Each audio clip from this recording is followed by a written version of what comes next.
This channel does not promote any violent, harmful, or illegal activities. All content provided by this channel is meant for an educational purpose only.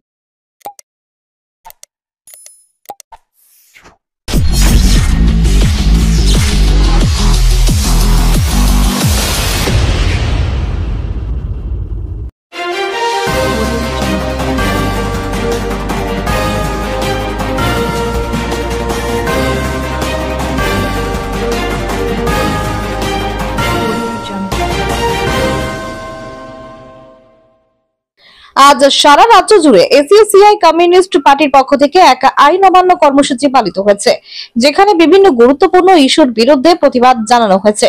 এই কর্মসূচির আওতায় মূল্যবৃদ্ধি, bakery, দুর্নীতি, জাতীয় শিক্ষানীতি 2020, বিদ্যুৎ বিল 2022 ও smart meter, শ্রমিক স্বার্থ বিরোধী শ্রম কার্ড, নারী নির্যাতন, সাম্প্রদায়িকতা প্রতিরোধ, কৃষি মজদুরের সারা বছরের কাজ ও ফসলের ন্যায্য মূল্য, স্কিম ওয়ার্কারদের সরকারি শ্রমিকের মর্যাদা এবং অভয়ের ন্যায় বিচারের দাবিতে আন্দোলন সংগঠিত করা হয়েছে। হুগলি জেলার চুঁচুড়া তোলা ফটক থেকে ঘড়ির মোড় পর্যন্ত এক শান্তিপূর্ণ আইন অমান্য আন্দোলন অনুষ্ঠিত হয়, যেখানে এসইউসিআই কমিউনিস্ট পার্টির সদস্যরা রাজ্য সরকারের বিভিন্ন আইনের কঠোর বিরোধিতা করেন।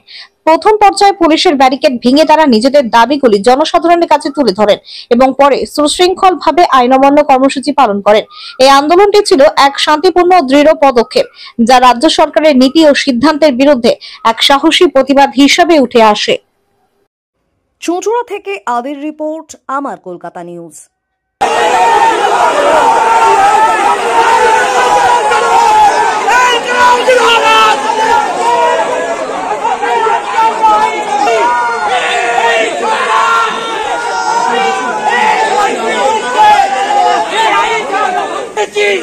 এই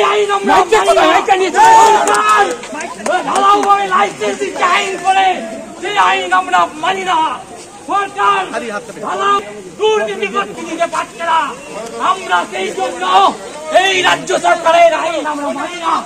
আমরা সেই জন্য এসইউসিআই দলের পক্ষ থেকে এই আইন অমান্য কর্মসূচি আমরা গ্রহণ করেছি। আমরা দাবি করেছি কৃষকের ফসলের বন্ধুগণ, আমরা এই জন্য আমরা আইন ভঙ্গ করেছি। সরকার আইন করে কালোবাজারিদেরকে অবাধে লুটপাট করার সুযোগ করে দিচ্ছে। সরকার আইন মারফত কালোবাজারিদের কোন শাস্তি দিতে পারছে না। এই আইন আমরা মানি না। এর কাজে নিশ্চয়তা দিতে পারছে না। সরকার এখানে জাল চুপ হয়ে গেছে। কোন আইনের বলে একজনে বলুন, একজনও শাস্তি পায়নি। সরকার জাল আইনের কতজন মারা গেল। সরকারের আইন কি করছে? আইন এখানে পুলিশ আইন আমার আগে কোথায়? যখন অন্যায় হয় সাধারণ মানুষের উপর, কৃষকের উপর অন্যায় হয়, শ্রমিকের উপর অন্যায়, চিকিৎসার সুযোগ নেই করে নিয়মের বেড়া জানে একজন অসহায় রোগী কোথায় থাকে তার জন্য। এই আন্দোলন ধারাবাহিকভাবে চলবে। আপনারা দেখুন, কৃষক আত্মহত্যা করছে। 5,000 টাকা 5,500 টাকা দিয়ে আলু বীজ কিনেছে, সেই কৃষক অভাবী বিক্রি করতে বাধ্য হচ্ছে। সরকার কোথায় থাকে যখন চাষি একটুখানি চাষির ফসলের দাম একটুখানি নামতে হবে রাস্তায়, নাহলে আমরা কেউ ভাবতে পারি না। অন্যায় যেখানে অন্যায় ভাবে যেখানে আইনের শাসন চলে, সেই আইনকে আমাদের ভাঙতে হবে, তার বিরুদ্ধে লাগাতাম। এবার আমাদের দলের যারা সম্পাদক কংগ্রেস সন্তোষ ভট্টাচার্য, আমরা মানে আমাদের দেশের যারা, তারা বিশ্বের যারা বড় মানুষ, তারা অনেকে বলেছেন, অনেক সময় বলেছেন, where order is injustice then disorder is the। রাখবেন কমরেড প্রদ্যুৎ চৌধুরীর বক্তব্যের মধ্য দিয়ে আমাদের আইন অমান্যের কথা শুনেছেন। আপনারা শুনেছেন যে আজকে আমাদের গোটা রাজ্য জুড়ে যে আইন অমান্য আন্দোলন কর্মসূচি হচ্ছে, একইভাবে হুগলি জেলার চুঁচুড়াতেও আমরা, আপনারা জানেন যে ভয়ঙ্কর পরিস্থিতিতে আজকে গোটা দেশ এসে দাঁড়িয়েছে। আপনারা শুনেছেন দাবিগুলো। আপনারা কয়েকটা আমাদের বিরুদ্ধে যারা আইন শৃঙ্খলা বিভৎস এক চেহারা আমাদের সামনে উন্মোচন করে দিয়েছে, তার বিরুদ্ধে আজকে গোটা দেশ জুড়ে যে প্রতিবাদ, আমরা সেই অভয়ার বিচার থেকে এক চুল সরে আসিনি। সেই বিচার আমরা চাইছি, এখনো চাইছি, এবং এই চলবে। আপনারা জানেন যে ব্যাপার আমদানির পায়ের তলায় বসে এদের কাছ থেকে আমরা কি আশা করতে পারি? আর যেখানে নির্বাচন সেখানে তারা দাঙ্গা করবেন, এই তো তাদের রাজনীতি। আমরা জানি না এই কিছুদিন পরে নিত্য প্রয়োজনীয় জিনিসের দাম বৃদ্ধি, তারপরে জাতীয় শিক্ষানীতি, রাজ্য শিক্ষানীতি, এগুলোর বিরুদ্ধে কলকারখানায় ছাঁটাই, লে অফ, লকআউট, বেআইনি ঘোষণার দাবিতে বিভেদ সৃষ্টি করে সাধারণ মানুষের ঐক্যকে ভেঙে দিয়ে সাধারণ মানুষের যে ঐক্যবদ্ধ আন্দোলন, সেই আন্দোলনকে কমজোরি করে দেওয়ার যে সমস্ত প্রচেষ্টা, এগুলোর বিরুদ্ধেই আজকে আমাদের আইন অমান্য কর্মসূচি সারা পশ্চিমবঙ্গে বিভিন্ন জেলায় জেলায় সংগঠিত হয়েছে। হুগলি জেলায়ও আমরা সফলভাবে সেই আইন অমান্য সংগঠিত করতে পেরেছি সাধারণ মানুষের সাহায্য নিয়ে।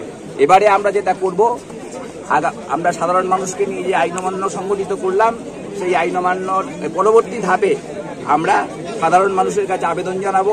সাধারণ মানুষ মূল্যবৃদ্ধির বিরুদ্ধে, ভাড়া বৃদ্ধির বিরুদ্ধে, পেট্রোল, ডিজেল, কেরোসিনের দাম বৃদ্ধির বিরুদ্ধে, বিশেষ করে রান্নার গ্যাসের দাম বৃদ্ধির বিরুদ্ধে, ছাড়া জাতীয় শিক্ষানীতি, কেন্দ্রীয় শিক্ষানীতি, স্মার্ট মিটার, 26,000 শিক্ষক, তাদের মধ্যে বেশিরভাগ হচ্ছে যোগ্য শিক্ষক, সে তাদের চাকরি চলে গেল, সেইগুলোর দায় রাজ্য সরকার এড়িয়ে যেতে পারে না। অত্যন্ত বেদনাদায়ক ঘটনা, তাই এর দায়িত্ব রাজ্য সরকার এড়িয়ে যেতে পারে না।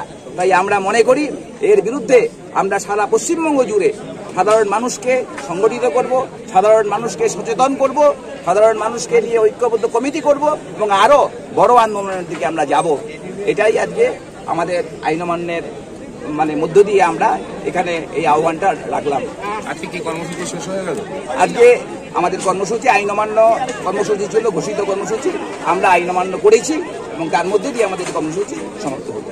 কেমন আইন অমান্য হলো? আপনাদের এসইউসিআই এর আইন অমান্য তো এটা দেখে মানুষ অভ্যস্ত নয়। আইন অমান্য পুলিশের সঙ্গে ধস্তাধস্তি হবে, কেউ অ্যারেস্ট হবে, কিছুই তো হলো না। আমরা বিষয়টা এরকম নয়। এসইউসিআই এর আইন অমান্য অত্যন্ত সুশৃঙ্খল, সবসময় হয় এভাবেই। আমাদের আইন অমান্য আমরা করতে অভ্যস্ত। আমরা কোনোদিন পুলিশ উচ্ছৃঙ্খল আচরণ করতে পারে, কিন্তু আমরা সবসময় সুশৃঙ্খল আচরণ করি, যার ফলে সুশৃঙ্খল আইন অমান্যই হয়েছে। আমরা ব্যারিকেড ভেঙে দিয়েছি, কোনো ব্যারিকেডই আমাদেরকে আটকাতে পারেনি।